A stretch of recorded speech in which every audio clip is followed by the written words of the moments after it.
Good morning, lovely people. Welcome to the Black Pill Radio Show. I'm your host, Mr. Tyler, and today we are talking about starting a business and becoming an entrepreneur. These are the business basics, business 101 on how to start a business. I have three beautiful panelists who I'm going to let introduce themselves. And once they introduce themselves, then we'll get right into it. Remember to share, subscribe, to like, and to promote our episode, our broadcast to your friends and family. Today we are live from 10 a.m. to 11 a.m. and we go live every first and third Sunday morning of each month. So I'm going to let the ladies introduce themselves and then we'll get right into it. Hey everyone, my name is Jamila. I am from Journey to Launch. It's a personal finance platform. So I have a blog and podcast where I help teach people how to reach financial freedom. I myself am on my own journey to reach financial independence and would like to retire in 6 years or less. And so I'm chronicling that journey and then helping other people who want to do the same or improve their finances. Good morning. My name is Nikki Nicole, coming live from New York City. I am the CEO and founder of The Diva Speak. I'm a business and success strategist. So in other words, I teach and train and educate new aspiring entrepreneurs how to start a business from scratch, whether you have no budget, medium budget, or high budget. I am creative enough to come up with some systems so you can generate an income and not get stuck in little tiny things like I need a website before I start my business and fun things like that. I offer digital products as well as one-on-one coaching and group coaching, and I'm on every social media platform you could think of. Good morning. My name is Trisha O'Connor. I'm the CEO and broker of Real Estate O'Connor, where we help many achieve their real estate goals. I've been doing real estate for over 18 years. I am now MWBE certified Women in Minority Business Enterprise for New York City. And recently this week, I got the Port Authority for New York and New Jersey Women in Business Enterprise. All right, so we have some powerful ladies on the broadcast today, and they're going to be telling us all about how to start a business. So the first question I want to throw out to you guys, and anybody can take this, is it important for us to own businesses? Why should we own businesses? There's some people out there who have jobs that pay very good salaries, and they might want to use their extra time to vacation or just relax rather than starting a business and dealing with accounting practices, taxes, possibly employees, insurance, buildings, and all this other stuff, right? They make maybe six figures and they're cool. They don't want to start a business. Granted. So you guys tell them why it's important for them to start a business. This is Trisha. One of the reasons I started a business is because I wanted to work for myself. I can't work for anyone else. I can't be up at 9 o'clock. I can't function with 2 weeks of vacation. And in fact, I see that I work longer than 8 hours. But another reason is because my 7-year-old works for my company. She's the director of hospitality. Her job is when people walk into the office, she makes everyone happy. And I tell everyone in my office every single day, none of my children will ever have to ask someone for a job. None of my children will never have to go for a job interview. They have a job already in my office for the rest of their life. Okay, do you ladies want to answer that? I would say it's not a requirement to have a business, but I do also tell people you should consider having a backup plan. You may not necessarily have to start a whole business from scratch. You have affiliate marketings where you just piggyback off an already established business and just share a link, to products that you may already be purchasing and using. Or you can start maybe a network marketing company where you can just invest maybe 5 hours a week and just piggyback off training other people to go into a system where they can operate independently and you don't have to manually, be hands-on to work with them. It's just, depending on what you're looking to do. But I always feel it's great to have a backup plan because you just never know what's going to happen because they could turn around and be like, oh, I'm sorry, we're going to retire you early and give you half your pension. And then what are you going to do? Work at McDonald's, cleaning the floors? So if we start an affiliate program or if we're sharing links, doing things like that, will we consider that a hustle or a business? I consider that as a business because you still have to kind of market and promote it in a professional manner, not just spamming people to links like click, click, click, click, click, click. There's a proper way of doing everything in business, but it just comes down to education and setting up some form of system so that way it runs on autopilot and you just come in and kind of check in every so often, make sure things is running smoothly as opposed to having to invest hundreds of thousands of dollars on lease and commercial spots and employees and taxes. It's just you share the link, you get your commission in a check, direct deposit, you keep it pushing. So Jamila, why is it important for people to start a business? So it's important. So I'm in personal finance. I love teaching people about personal finance, and income is the driving force in creating wealth. And so if you are working for a company and you're receiving a steady paycheck, that's fine. But if you wanted to fast track your way to financial freedom, if you wanted to pay off debt, if you wanted to do things that benefited your family more, then entrepreneurship is a solid way to do that in addition to your job or in replace of it. So it all depends on how you want to go about it. But I do want to say that, entrepreneurship isn't for everyone. Not everyone's built to do as much work as it takes to make a business successful. So as you mentioned earlier, you probably end up working more hours at a day job or at a 9 to 5 if you become an entrepreneur. Like I think the quote or the saying is, the entrepreneur doesn't want to work 40 hours a week for anyone else, but will work 80 hours a week for themselves because it's hard, but it's rewarding in the same sense because you control your own schedule, you control your own time, and then you're not necessarily subject to a boss that is going to fire you at any chance. But I would say then your bosses are your customers because you still have to, they can fire you. So you still have to be accountable to someone and to something. So just don't think that being an entrepreneur is easy.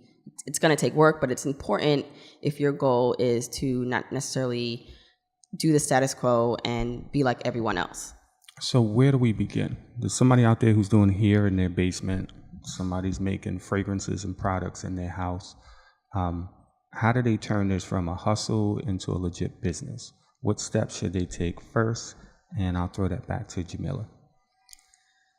Well, first you have to understand the basics of setting up your business. And so you have to figure out if you want to, if you're going to be an LLC, sole proprietorship, you have to understand that. So do your proper research, but then don't get too bogged down before you start. Because I know a lot of people who have a talent and skill, but think they get so overwhelmed by the processes that it takes to become official. So I like the other panelists speak more to the functions of how you create a business. But I would say that research is your number one first step you should do. If you can talk to someone who's already doing it, see what they did, do your internet searches, go to your local libraries, your local business centers, because they offer a lot of small business help to people. So a lot of it is just getting your boots on the ground and digging in and doing some more research about it. What about internship and working for somebody? Do you think that would be a good idea before they start the business to maybe learn the business that they want to get into? Good question. Internships are a good way to go. I didn't go that way because, again, at the end of the day, you still have to pay your bills. So it depends on the person. If you're looking to open a salon, obviously you want to work for another salon and get some insight on the behind the scenes on how to run the day-to-day operations. But let's say, like you mentioned earlier, if someone's starting in their basement and they want to turn this to a business, I would say just get in the field and just promote what you're doing and basically just see if it works. Do people respond? Do people buy the products? Are people asking you for more? Are you getting feedback like, oh, listen, you should do this, or you should, I'm interested in this, and you're getting more opportunities? Because if you don't test it out first to see if it's successful, it's kind of pointless to grow into a business because you spend all this money and you have a business and then nobody's buying the product. So I always say get in the field, see if it works, generate some income before you just go into the logistics of, getting the license and getting the URL and the website. See if you're making money first. That's most important, period. I tell people, get 100 people to try your products and give you feedback. And if you can get feedback from that and then try again with another group and do like a focus group and then just kind of work with that group in regards to your products and services. And if you get a good feedback from that, then you can use that focus group, you can use that testimony to sell your product and get more gigs, as well as you can turn that product and then now you can turn it to the masses because you tried it behind the scenes. It was successful. Just jumping in and be like, hey, I got a business, and it's like, I don't know what to do. Nobody knows you're in business. Nobody knows you have a product. Nobody's buying the product. Is pointless. And that's where most people get stuck at. They think, oh, it's a good idea, let me just do it, but don't really try it out and do the research, as she mentioned. See if you're going to make money first and how much can you make. So let me ask Trisha a question about debt, because a lot of us are in debt, student debt, credit card debt, but we want to start businesses. So would you recommend that people clear up the debt first, or just go ahead and start that business and deal with the debt that they may have later? You do want to clear up your debt. You don't want to go into business with debt. I run, my office was downtown Brooklyn where Hillary Clinton had her campaign office, and I moved back to my community. I'm in a building by myself. I have a triple net lease. My rent is no joke. My bills is no joke. So you want to make sure that when you come into business, you don't have that debt over your head, that, you can be afloat. You can pay your rent a couple months ahead and make sure your payroll is okay. And just to go back to the question that you had before, I've been doing this for 18 years. I worked in other real estate companies. That's what allowed me to open up my own company. So when I speak to my employees, and I have about 20 employees, I just finished having over 20 teenagers in my office that I was teaching real estate. I learned my mistake from the companies I worked for. I took the good and I used that to formulate my business. So basically, I worked at a real estate law firm. I worked at another brokerage firm. I wanted to get into luxury mansion real estate selling, but instead of jumping into it, I went and I worked for a broker that did that, so I could learn the ins and outs. And basically, I was getting paid to learn what I should do and what I shouldn't do. And I took all that back to come to my office, and that's how I build my office. But back to your question of debt, yes, I think you should try to clear up as much as that. Opening a business is like buying a house. You don't make those payments on time, you're in trouble. Like I work hard. It's very rewarding. I can go to any one of my children's school trips. I can take vacation whenever I feel like it. I can wake up and say, you know what? I'm working from home today. But you do have bills to pay. So you have to make sure that everything is lined up and you're on top of everything. And days that I don't want to work, I still have to work. So we're talking about doing some research. We're talking about experience, internships, trial and error before you even start the business. But what about education? Should people who want to start a business get a formal education via college or trade school, or should they just go ahead and do some internships and work for other businesses, do their own research at the library, how-tos on YouTube, and that can kind of give them the education they need, or maybe a combination of both? But we know if you're going to college, with the exception of New York City College, which is now free, you guys are going to spend a lot of business on the education, and that could possibly put you into debt.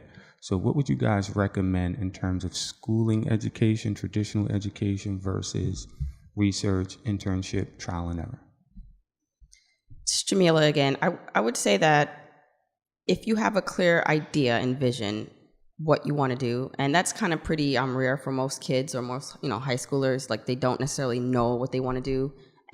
But if, say, you did have a clear idea that you wanted to start a business, you had a love for maybe cars, and you want to open up your own auto shop, or you want to be a writer, like there are different things you kind of know that you love, right? But you need to then make sure that you are the best in your craft. So you don't necessarily need to go to a traditional college to do that. And while I would encourage anyone that wants to go to college to go in college, but be careful of that college debt, is that understand that you can be successful without a college degree. But nowadays, to me, it's almost like a college degree is like a high school diploma. Like everyone has one. So you hear a lot of times entrepreneurs that are millionaires that have never went to college or dropped out of college and have not finished their degrees. But at the same sense, it depends on what kind of risk taker you are. Do you want to make sure you kind of have those degrees in your back pocket just in case? Will those degrees formally help you network or, get into positions or places that you normally wouldn't because you're, alma mater at a school? So it all depends. It's very strategic, and you have to really think these things through. And I would say as parents, it's our job to make sure we are having these conversations and exposing our kids to this thought process. And, we just don't send them out and just say, figure it out on your own. We try to help them out from young to, understand what it's going to take to succeed and the things they need to do. So do all the ladies on the panel have college degrees? I have a degree. I have a bachelor's, and then I'm pursuing to get a PhD, but not for the education, just to say I have a PhD, because you have people with that mindset that you have to have this college degree to be, I guess, accepted. So when I'm talking to people in regards to different businesses, and they'll try to downplay me like, well, I have a college degree. I could be like, well, I have a PhD. Now let me show you how I'm making 6 figures with my business. And that just gets over that freaking objection. So for me, I have one, and I'm pursuing to get a higher one, but I don't think it's important or a requirement to actually go to college. I mean, you can get associates just to test out the waters and get the basics, but you can just mainly, which I wish somebody told me, get a business coach and just have somebody work with you and keep you accountable on what you have to do and direct you on the right path, and get training other places. So you make a good point. Is there a business that we can create where it's necessary for us to have a college degree in order for us to start that business? Can I answer your last question? Sure. I don't have a college degree. I started and I didn't finish. I'm still a candidate for it. The only reason I want to go back is because I would like to be a real estate attorney. But I teach real estate at colleges. So they found me, I went and I said, I don't have a degree, right? They're like, you know more than enough information and you're more than qualified. So I do. I've been teaching real estate for Medgar Evers since 2009. The college that I'm a candidate for, I took a break. They've offered me positions to teach for them, and quite a few other schools have asked me to teach for them. So then you should be getting an honorary degree. That's what I'm hoping for.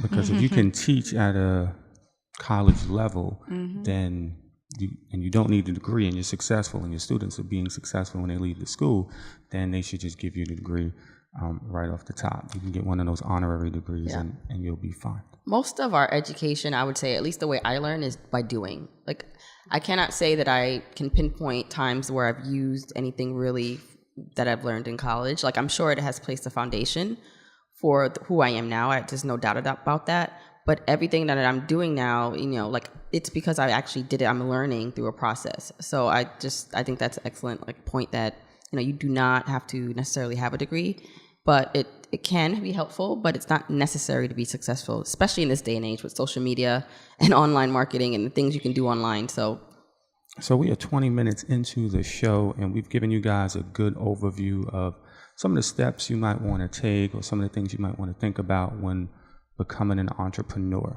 And the scope of what we've been saying is get some experience, get some training, get some knowledge in the field that you guys want to enter into before you actually start your business. So let's assume you've done that. You have this training, you have this experience, you're making some money, you did a trial and error with 100 people and they gave you good feedback, and you're ready to actually start an LLC or a corporation or a DBA or whatever, right? So what steps would they take next to begin that process? I have no experience with getting like a business, not a business license. Everyone should have an LLC, but I know it depends on the business you're actually starting. Like if you're getting a commercial spot or you're getting a real estate location, then obviously there's certain licenses and things you need to have in place. But there are other businesses where you necessarily can just get started and not have the LLC right away. And the reason that I share that because some people just get started brand new and still I'm unsure, kind of like the college mindset. I'm going to be an attorney and then I'm going to be a lawyer and then I'm going to be a nurse and then I'm changing degrees. People nowadays still change their mind, So I always tell people, if you're going to start a business, get in the ground floor, try it out for about a year and a half, see if you like it before you invest in, spending that money and getting an LLC. So let's take the next step. It's a year and a half and they're ready to start the business. What steps do they take? I would say you need some type of legal advice, accounting advice. There are websites, they don't pay me, so I won't promote them, that where they can get help to formulate it. I think people should start as soon as possible. I do agree with you that they should know if they really want it before they do it. But I'm MWB certified, and you have to be MWB certified. You have to be incorporated for a certain amount of years before you can be MWB certified. And that's one of the best things for me to do. And for me to be at my age and have my Woman in Business certification, I can now bid on city, New Jersey, and New York State real estate contracts. So you want to get incorporated as soon as possible, and also have all your ducks in a row, because when I had to apply, I have to give my business insurance, I have to give my passport, I have to give bank statements. So you want a tax return. So you want to start getting all that together, because when you first start your business, you want to know what your goals are, where your goals going to be in 5 years, where your goals going to be in 10 years. I already have my goals for my company. I'm already going international. Like, that's one of my things. When I go to Jamaica, it's Real Estate International. I'll be going to Trinidad for Real Estate International. I'm taking my business, and I'm preparing my children to go to do that. My son is 11 months old, and I already told him he's going to go to school for international business, because he's going to do the business part of my real estate company. And I know it's like, you're telling your son what he has to do. It's not that I'm telling him what he has to do.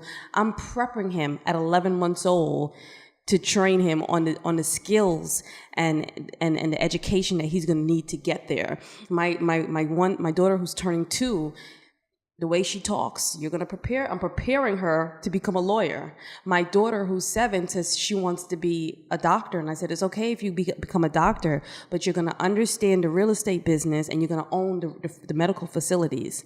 So I just think it's about preparation and knowing what your goals are. And as young as they are, I'm preparing their goals, and will explain to them their goals. Just like me as the business owner, I'm preparing my goals 10 years down. So if you're starting your business today, write down what your goals are and where you would like to see yourself in your business 5 years from now, 10 years from now. So you have those things. That way, when I put in my MWB certification, I didn't get a rejection. In fact, I had the New York and New Jersey state tell me, congratulations, we're giving it to you also. Nice. That's excellent advice. And for the parents out there, we are going to be talking about minors and teens who want to start businesses, who are actually doing their little side hustle, whether it be a lemonade stand or whatever, how to work with your children to start businesses as well, and how to train them up so that they'll be good entrepreneurs in the future. So I want to take it to Jamila. What was the process like when you started your business? It was actually a very fluid process. And so I would say that there are like 2 ways you can maybe start a business or decide what you want to do. You can either go to something that comes naturally to you. So maybe this is something that's kind of easy for you to do. It's a skill that you have that doesn't take much effort. And so you can turn it into something profitable. Or it could be something that you're really passionate about. And maybe it does take a little bit more work to get up to speed, to learn how to do it. But like, there's 2 avenues. And so for me, personal finance has always been a love of mine. I've always wanted to figure out how to become rich. And because I wasn't raised with much money, I knew from a very early age that money provided opportunities. And so because of that, I've always made decisions that have helped me on this path to becoming financially free. And so when I started Journey to Launch, it was really just a matter of me expressing my journey. And so then it quickly became people asking me, okay, how are you doing that? Like, can you share more of this information with me? And so I figured, why not turn this into something where, while I have a corporate, so I still work full time, perhaps this side thing can become one day either what I retire into when so when I hit my financially free independent number, I can retire into Journey to Launch full time, or I can use Journey to Launch to retire earlier because it begins making money and becoming profitable on however I decide to, monetize it. And so it was a natural progression.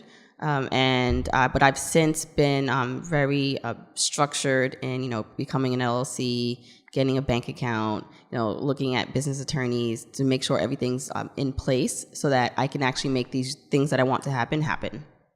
All right. So the key here is to consult with a lawyer and or an accountant when you guys are thinking about starting your business. You're going to have to pay for that, but that's a good thing that you want to do because you don't want to be hit with issues, legal issues later on down the road that you could have took care of in the beginning. It's important that you structure your LLC or your corporation properly when you're first starting out, so that if you do end up in some insurance issues or legal issues, you're protected. It's important to protect your business and your assets. At the end of the day, even if you were to lose a lawsuit because of your negligence, it wouldn't affect you personally. So you wouldn't be losing your home, you wouldn't be losing your cars or money you made personally, or money that you paid yourself through the business already, because you're protected. So all the legal advice we keep mentioning, don't think it's gonna like put a really big dent in your pockets. It's really to protect you. All right. And there's attorneys who will work with you for reasonable costs and won't try to break your pockets, but that's something you want to research. There's a couple of attorneys on the Black Pill Radio website now that you guys can contact about that as well.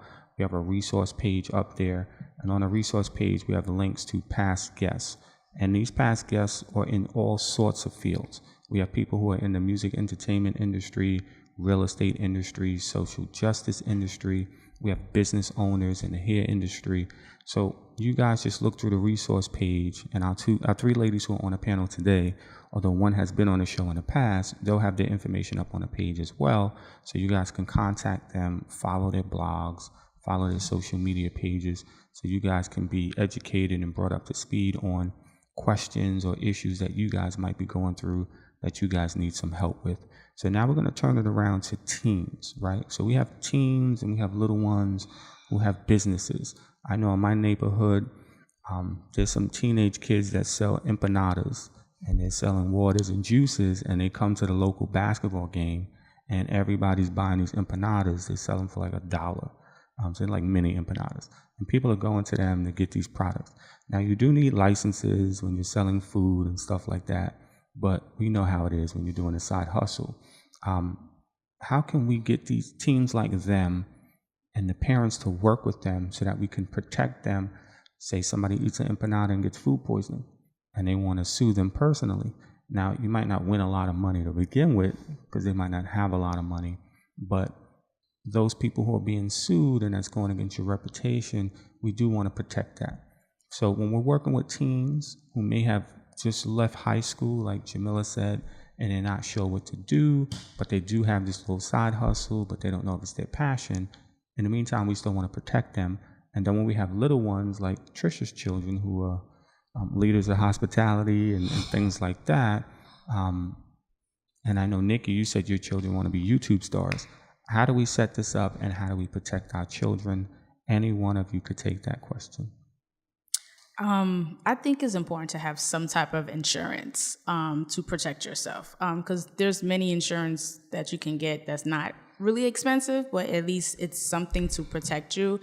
Yes, if something happens, they will, people will want to sue people just because they sneeze wrong, So you need to have something to protect yourself. And even though they are a minor, they can try to go after the parent, and then they start messing with your income, and then you want to have an attitude like, okay, well, you need to stop.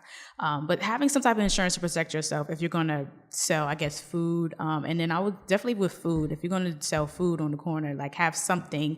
I'm pretty sure you can go to the library and contact other food vendors and just ask, what do you do to get started? Like, how did you get started? Like, what did you do? What do you suggest? Asking somebody that's already experienced to kind of see where they started, because everybody doesn't have like $1 million lying around. Everyone started somewhere. So I'm pretty confident if you just ask somebody like, hey, what did you do? And if they're genuine to answer, that can be a good start. But if anything, I would get at least insurance and protect yourself to start off with. I know I had 20-some youth in my office this summer where I taught them real estate. And each one of them I interviewed by themselves. And one young man walked in and I said, what do you want to do when you get older? And I asked everyone this question. And he said he wants to have a snow cone company. So I said, okay, go find out the price of the snow cone, the licenses and everything. I'll go buy the snow cone. You'll do it outside my office in the name of Real Estate O'Connor. And you can practice there. Use me to understand the cost that it's going to take. We're going to give it for free, but you can price it and see what kind of profits you'll make. So what we learned is he does need a food handler license. In New York City, he'll need a food handler's license, which you can go online, you can take it online, or you can go and take the class. And then within the food handler's license, they tell you how to get the insurance. So you'd have to get that insurance. And then to sell things on New York City, you need the vendor license. So that's what I had him do. I had him, you want to do this? Go research everything and come back to me. And then, I'll support it. Like I said, in the name of Real Estate Okana, and you could use your numbers there and use me as a test run for your own company. Now, being that he's a teen, did he take your advice and do it? Yes, he started the whole process. He started looking up all the information. Some of the other kids came together. They said they want to go do it together. So they were working on it, yes. And if I can piggyback on what Trisha said, like that is so like amazing that you were able to give him this opportunity. And if the important part of that story is mentorship and opportunities that like you need to seek out for your children and encourage them to also do the same and to speak up and advocate for themselves.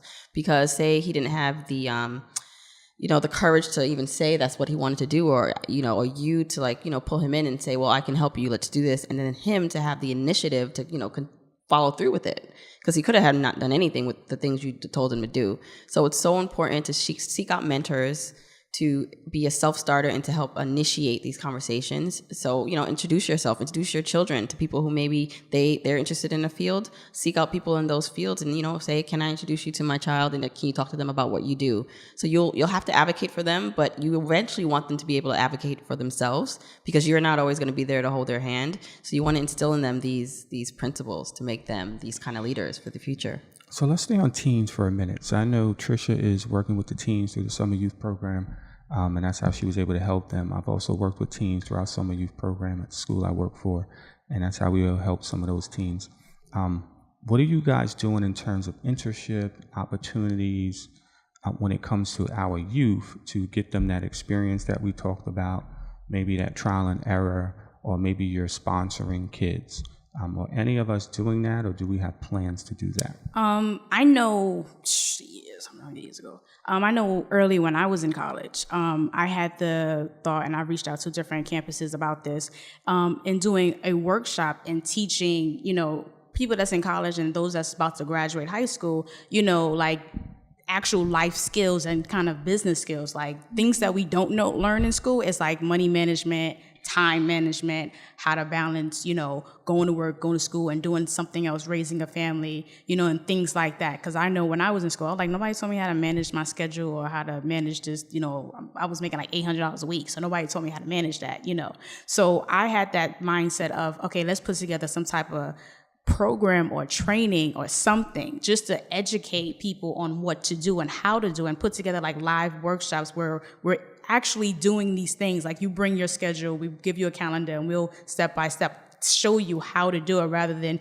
you sit there and you stare at me like a zombie and I'm just talking. I want it to be like live, interactive, so you can develop the muscle memory and then actually start thinking like, okay, I need to, maybe I need to rearrange my schedule here because I don't realistically have enough time to do, go to school and go to a party at the same time. Because I did summer school, I did summer night school, I was working 2 jobs. In high school, I went to day school, afternoon school, night school, went to parties every weekend, was a step team, dance team, cheer team, it had a social life, but again, I was born with that detail-oriented mindset, so I had to figure it out on paper, and I had chalkboards and vision boards of tracking sheets everywhere so I can keep track. But again, nobody taught me this. This is something I had to figure out. And I think it's important to instill these skill sets early on, rather than wait till you're 21, you're 20, now you got a kid, and you're like, oh my God, how I'm going to raise a kid and finish my degree, and you have to drop out of school, all that fun stuff. So when you were in high school, did you have any business training, any business courses in high school? No. Did any of you guys have any business training in high school? No. All right, so I know when I went to high school, I did have accounting courses and we did have business courses, but that was a Catholic high school. So I don't know what we're doing in our public. I went to a Catholic high school. And you didn't have it either? No. I'm sure it came to mind, but it was all boys at the time, but now they have girls. But I know there's some high schools for like business and finance, specialized high schools. But just in general, I think our schools, even at a junior high school level, should be teaching young boys and girls about money and money management. It's not really that important to learn about Plymouth Rock and different history like that when we should be learning about real estate, land A lot ownership. of the Department of Education schools do have some. So I'm a vendor. I'm approved vendor. So I'm working on getting into Department of Education, which I've already gone to, but I've been doing it for free. I can get paid to do it as a vendor license. So they do. The Department of Education schools have a lot of financial literacy programs that come in there, maybe twice a week or whatever. I'm going to be going in there as real estate because a lot of people don't understand that. But a lot of the programs do have that. One thing that I do with my teens is you have to set goals. Like everything has to be goals and plans. And like you said, visions. That's what's important. This past Friday, I took a couple of my girls and my daughter to Stony Brook University to take a tour of it. That's part of their plan, their goals. And even though I don't have my degree or as yet, this is something I'm putting in front of them, that what are your goals? If there are people in my 20 summer youth that I had, when I ask them what is it they want to do, I have a huge network. So I put them in contact with people who do those professions that they can sit down with, or even give them internships so they can follow them around and be their mentors. So I think all of that is important so they can understand what is it that they're really getting into.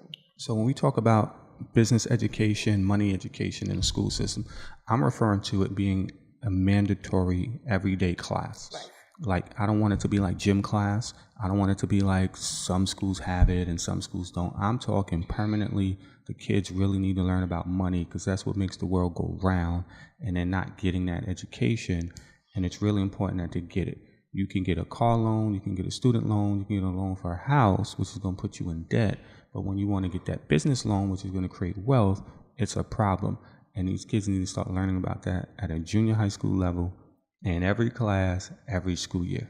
Right. So because I'm in personal finance, like this is definitely a topic of like at my heart, because it's one of the things where there's so many people, because it's not a mandatory thing, it's not a mandatory class where it should be. Like you said, like money is the root, not of evil. You know, it's like the money is the root of like opportunities. If you don't have it, if you don't know how to manage it, like you're sending kids off and they're getting like into credit card debt, student loan debt. And then so when they do graduate from school and they want to maybe start a business, you know, they feel like they're already in a deep hole and don't really see a way to do that, like without getting more in debt. So while there are ways to start businesses without going deep into debt, which is like another like conversation, it is really important that, you know, we do then now as parents, we can't then depend on the school system, because if the school system is not adequately providing that information, we then need to step in and provide it. And what I notice a lot, especially in personal finances, the parents don't know. So it does start from teaching the parents and then having them and teaching them how to teach their children. And then you break that cycle. So now these children are raised up to understand this better. So yeah, that's very important. So if the children understand it when they become parents, they'll be able to teach it to their kids, which is something we need. So we've been talking about mentorship, internship, trial and error, getting an education, becoming debt-free, doing research, seeking legal advice, seeking accounting, business advice. But let's get into the social media aspect, because social media is here, it's not going anywhere, and it's very important, and people are becoming millionaires through social media platforms, and that's part of the business now. So when we start creating a business, or we're thinking about creating a business, how does social media play a part in that, or does it? I would say if you're not on social media, you're missing out on a lot of money, because number one, it's free, and that's free advertising. Period. You don't have to pay nothing to make an account. You don't have to really, pay money to have a profile. You just create it, download the app, and then you just go. Now, there are correct ways to promoting, and then there's incorrect ways, and that's where knowledge is key. You have to get education on how to market, period. And I tell a lot of people, especially my clients, like, don't focus exclusively on social media. It should be like an add-on bonus on top of whatever you're already doing. Unless you have an exclusive online business or you sell digital products, then that's a different conversation. But I think it's very important that everyone utilize social media. I mean, think about it, like look at Zumba, look at, Fabletics, look at all these big names. They all on social media. And for me, something that Tony Robbins always say is like copy somebody that's already successful. And it's like, well, if the big names are doing it, why not you? So all of us are on social media, right? Yes. How important is social media to your business? Would you say it's 50%, less than 50%, or more than 50% in terms of promoting what you do? And by promoting it through social media, it's bringing in business. I get a lot of business too. A lot of people inbox me from my posts. I'm very strategic. I never used to post my children, and then I started. I never used to. I would never show their face, but then I started. But I'm very strategic. I don't just post just to post. If I post something, there's a thought behind it. And I'll tell you, the responses I get are exactly the responses that I want to get. I get people who inbox me. I get people who may not even like my page, who will see me in the street and say that they follow me and they see me and I know they've never liked anything. Or they'll say, Trisha, I've seen you and I do need your help in the real estate service, or I need to come by your office, or they just pop up that I've never seen liked anything. So people do follow, but I just think I took a training on social media many years ago when I was doing a fellowship. It's very important that before you start social media, that you understand what it is, you understand the power of it, you understand the danger of it, and you understand how to benefit from it. Because when you put stuff on, it can stay on forever. It could be used against you in the wrong way, but it could also help your business. So you have to really understand the value of it before you do it. All right. Any of you two ladies want to add to how social media has helped your business? Yeah. So for me, I've grown my social media presence, and I understand that it's a big part of my reach and reaching more people. And I understand that. And at first I was very hesitant to put my face out there and to be more in the forefront. And I've since let loose of that a little bit and started posting more of myself, because I do think it helps when you can be relatable, when people can see that face behind whatever product or service you are selling. But I'd say that, so with the business part of it, it doesn't have to be a brick and mortar business. A lot of people are making money through digital products. And so if you are in the digital media or digital products aspects, then social media is important if to sell to people online or to get your product or platform to the people you want to get it to. So I believe it's very important, but then just don't get caught up in the glam of social media, because you can have 10,000 followers and not really be making any money or reaching any goals because you just have 10,000 followers. You still have to be doing the work behind it. You still have to be understanding that, all right, I'm going to be a presence on social media, and you don't have to necessarily be on everything. Pick a couple that go where your audience is. So depending on what your audience is, where they like to hang out, whether that's Facebook, Instagram, or Twitter, understand that first. Build a platform on that platform so you can reach them. But then on the side, you still need to actually do the work. It's not just good enough to post a nice picture. You got to do that back work too. Do you feel that businesses should be on every platform? I'm on most platforms, and but I'm not necessarily active in all of them. I just like to have my name at least, so I can say you can find me at Journey to Launch across all platforms, but it doesn't mean I'm on it every day. But I do think it's important to be on as many as possible, but you don't need to be perfect in each one, because sometimes, you find that you interact better on, Instagram with people or Facebook. So if you're gonna be on everything, that's fine, but maybe pick one or two that you're gonna focus on and use that to grow your business. So people who are just tuning in, we're talking about starting a business and becoming an entrepreneur, and there's steps, and it's 101. So we're talking about the steps you need to take before you even begin the process to start your business. Social media being one of those steps. Social media, if you look at Amazon, Apple, they're just dominating YouTube, Google in general, Facebook, Twitter. They dominate the information, the promotion, the ads, the business platforms that are out there, right? So you want to be a part of that so you can make your money selling your products and services, as well as promote what you have to offer. People can easily find you through social media. They won't know about your store unless they live in your neighborhood, but if you're on social media promoting it, now people have access to your store. And then obviously with mail services and shipping, people can reach you from all over the world. So it's important that you perform on a social media platform intelligently, as Trisha said, because there's a lot of pitfalls to social media as well. So there's this theory that, do you need a website, or are you okay with just using social media platforms? So should people have websites for their businesses, or not necessarily? They can just work with social media platforms and not have their own website. How do you guys feel about that? I can share, because on both sides of the spectrum. It depends on the business, and that's just what it is. It depends, because I know I have a business where I sell training manuals to different reps in different companies, and I only have a Square account and a Facebook page, and I did $30,000 in sales exclusively. That's it. No website, no URL, no business email, just straight online. They order it, they ship it out. I engage with them on my Facebook page. I have a Facebook group. I teach them, I train them, I educate them, and then I add them to my mailing list, and then they go through an email sequence where they buy products. Then on the flip side, I also have my fitness company in New York City. So I teach like hip hop twerk classes. And that one I had to have a website so people can, see the different services I provide. Because this one, I offered physical group classes. I did, on-site events, as well as I sell digital tutorials. So they needed to be able to go to the website to get information about the services I offer. So like I said, it depends on the business if a website is important for you. So let me ask you a question. So for the first example, you said you didn't need a website.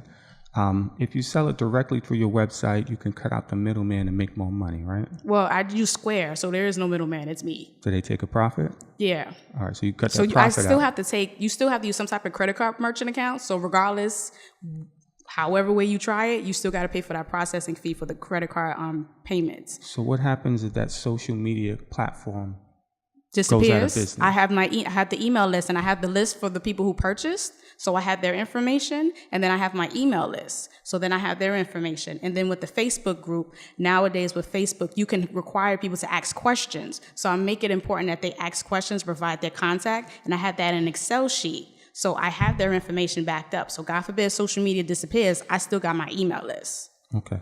I don't think social media will ever disappear, but we know that certain platforms like MySpace will close. Yeah. And if you're strictly through MySpace and you didn't have a website, personally, I think you should have a website so people know that's the home base to go to, so they can find your next social media platform or where you're going to be. If you didn't have that website, and I know you said you got extensive backups, but if you didn't have that, then you would lose all these customers. They wouldn't know where to find you unless your name stayed consistent. But I see on social media pages, people have a bunch of different names for their businesses, and it's not exclusive. Sometimes it's just easier. Like my website, my personal website is being worked on.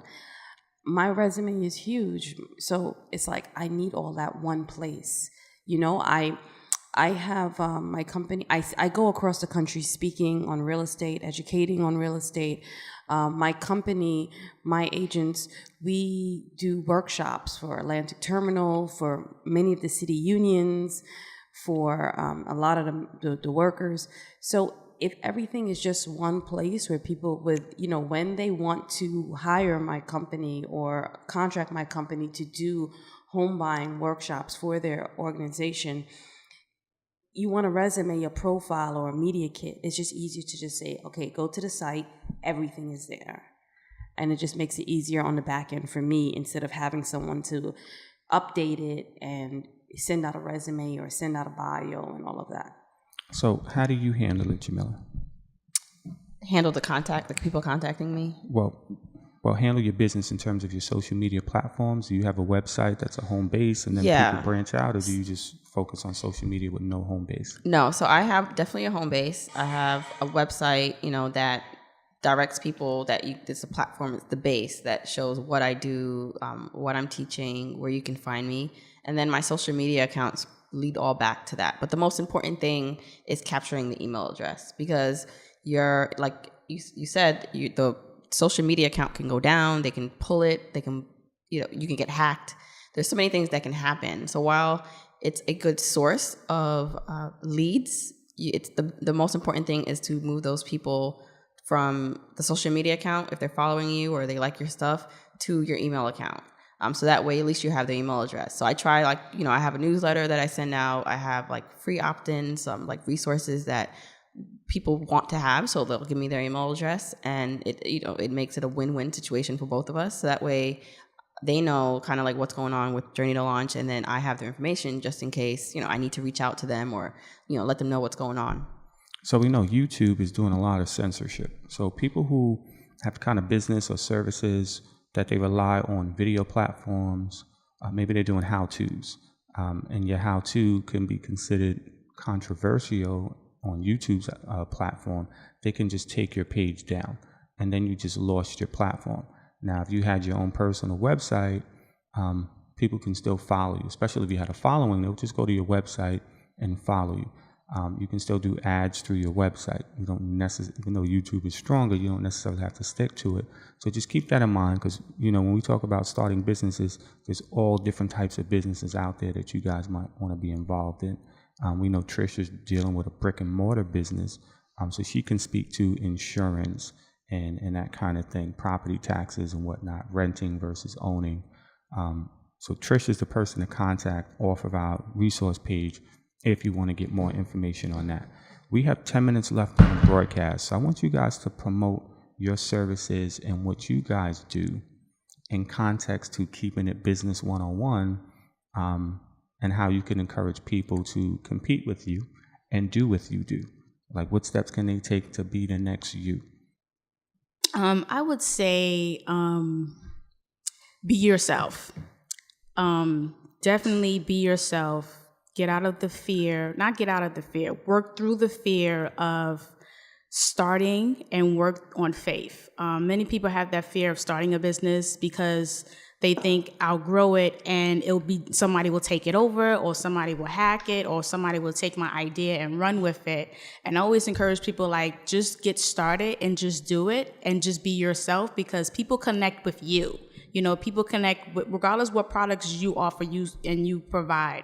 If you're authentic, you give value, and you're relatable and likable, people are going to follow you, regardless. Like, look at the social media influencers now. Like, they could say, buy this water, and they'll be like, oh, I'm going to buy it because she says so. There's diehard fans because they relate to you. So be yourself, and just connect with people and just deliver your products that works best for you and your personality, because at the end of the day, whoever relates to you is going to stick with you. Nobody can be you, and you're always going to have the skills. So even if you lose the business, or it didn't work out, or somebody took it over, you still have the skill sets, and nobody can take those skills from you. So you can always take that skill set, grow from it, and rebuild. And that's the fear that people have. So work through the faith.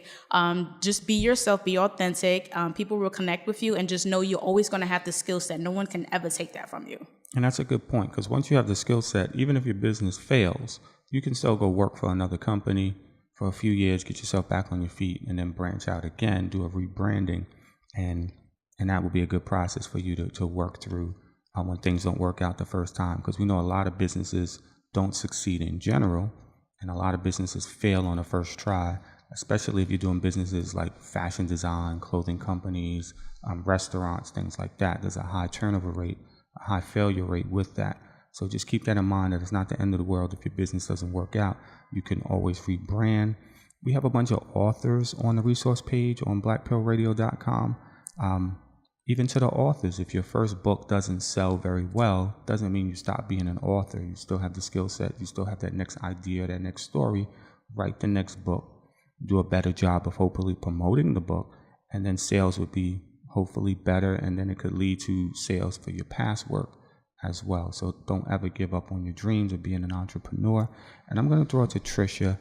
If the person out there wants to get into real estate and they want to own their own real estate office, but before they can take that big step, what do they need to do first? They have to become licensed. They have to do the real estate course and take the exam with the school, take an exam with the state, find a broker, and you have to work for 2 years under a broker. When I started, it was only a year, but now it's 2 years. And gain that experience, make some sales, make some rentals, and see the way the business goes. Statistics show 95% of the people who get into real estate this year will not be in it next year. And I've been doing it for 18 years. So, the money doesn't come easy and it doesn't come quick, but when it comes pretty big. So you have to be passionate about it. You have to stick to it. I haven't had a 9-to-5 in over 18 years. And then learn the ins and outs from someone else. There's not many people in the real estate industry, unfortunately, that I look up to. Probably the only person that I really admire is the person who trained me, and he has passed on, and Valerie Jarrett, who is President Obama's senior advisor, who's in the real estate business. As a Black woman, a lot of people don't know that. So there's not many people that other than that I can look up to. But just when you work with a broker, try to learn as much as you can from the broker. And I'm always hiring, so Real Estate O'Connor, look me up. So I want to ask Miss O'Connor a tough question. You teach at a college, but yet you didn't go to college. I did. I just didn't finish or finishes yet. Okay, so let's rephrase it. So you haven't finished college, but you do teach at college. Mm-hmm. But you are an example that you don't need to go to college to be successful in the real estate industry. So people who are saying, should I go to college and take some real estate courses, or should I just get in the field and start working?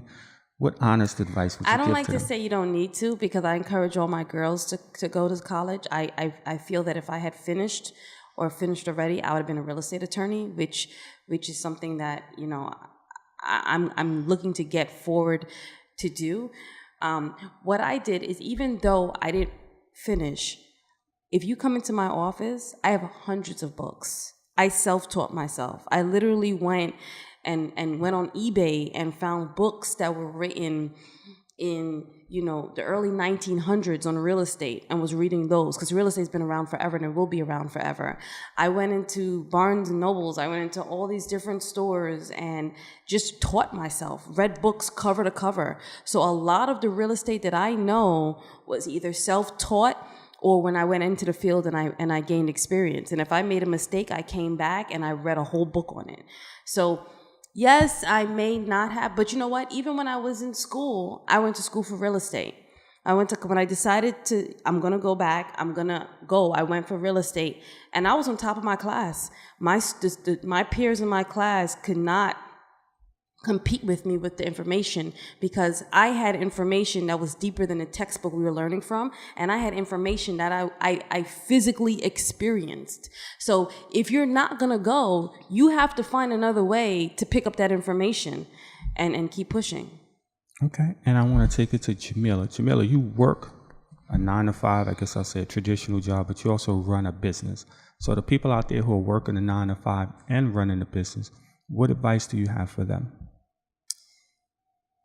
I would say try to create a balance, but it's hard. You know, it's going to take a lot of work, because you're working and you're putting some energy into a 9 to 5, but then you're going to go home and then possibly work from then now 7 to 12 or 7 to 2 in the morning. And if you have kids, you can add that into the mix, you know. So it's not an easy task to undertake, but for me, it's well worth. So with starting a business, you should always lead with service. Like, what are you doing to help your customer? It shouldn't, like, for me, it's not about necessarily making money. I want to, like, make an impact on this world, and the byproduct of that, hopefully, like, I would get paid for that. But I'm leading with service. And so when you think about, like, starting a business and you think about why you're doing it, it has to be, like, from that point. So even if you are not reaching, a whole bunch of people at first, but you are helping someone, you are seeing, your products or your services or your platform growing and reaching more people, you can use that as your measuring point for success. Because what's going to happen is it's going to take, maybe a long time for you to, turn a profit or to see the kind of growth you want to see. So just be patient with it, because you don't have all day and all night to work on it if you have a job. So you have to figure out that now, all right, how can I be realistic about my expectations on where this can go? So you personally, how much time do you devote to your business? So I have 2 little kids and a crazy commute. And so I would say that it's really at night. Once they go to bed, they're sleeping by 7 or 8 o'clock. And so from 8 to whenever I'm done, I'm working on it, and then, repeat, and, when nap times on the weekends or, weekend nights. So it's a lot of work, but I find it definitely, it's worth it. And to those who have a spouse, how does that work out? When you work a 9 to 5, you come home, you're taking care of the kids, and then when the kids are finally asleep, now it's like my time to work on the business, but there's a man or a person there who expects that to be your time. How does that work out? It's funny because I feel like it's definitely a dance that my husband and I do. I definitely try to make time. 90 seconds. to make sure that we are together. We have that connection still. I feel like he is such a great support system. So he understands, like, I'm like, listen, I'm trying to build us something. Like, I'm trying to like have my kids one day work for my company, or, not have to ever have to work. So therefore, like, he understands that, like, that process. And while sometimes I'm sure he'd rather me just be next to him watching TV, like, he understands like what it takes for me to be able to like make this a success. All right, sounds wonderful. So guys, this is Business 101, starting a business, thinking about becoming an entrepreneur. We gave you a lot of advice, a lot of preparation advice before you actually start the business. And when you're ready to start the business, our panel recommends that you seek legal advice and business accounting advice before you actually do it. But be prepared, do your research, do some internships, work a little bit, try to earn some income, work with some focus groups, get some feedback on the business, the products and services that you guys are offering, and see how that works out for you. Again, this is Black Pill Radio. I thank you guys for listening in. We are on live every Sunday morning, the first Sunday and the third Sunday morning of each month. We'll be back next month, so make sure you guys tune in and check out our resource page. On the resource page, we have a lot of information from our past guests, and we want you guys to support them and support Black businesses. Until next time, peace.